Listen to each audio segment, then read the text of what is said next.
সোমবার থেকে শুরু হবে ঢাকায় ক্রিকেটের সবচেয়ে বড় আসর ঢাকা প্রিমিয়ার লিগ। তারই প্রস্তুতি চলছে বিসিবিতে।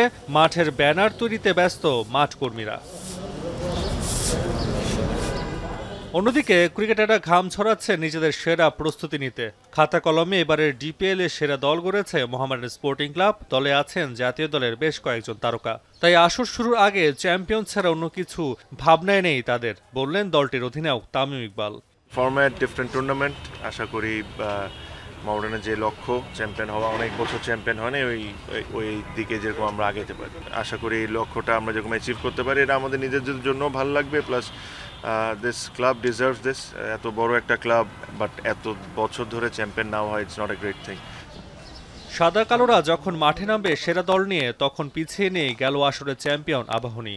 বাজেট সংকটে সেরা দল করতে না পারলেও লক্ষ্যটা একই। স্কোয়াডে আছেন নাজমুল শান্ত, মোসাদ্দেক মিঠুন সহ জাতীয় দলের বর্তমান সাবেক অনেকেই।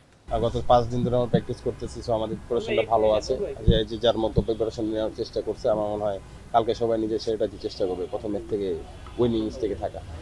সোমবার থেকে মিরপুর আর বিকেএসপির 2 মাঠে শুরু হবে এবারে ডিপিএল এর আসর, যার পর্দা উঠবে গতবারের চ্যাম্পিয়ন আবাহনী আর প্রথম বিভাগ থেকে প্রিমিয়ারে আসা অগ্রণী ব্যাংক ক্রিকেট ক্লাবের ম্যাচ দিয়ে।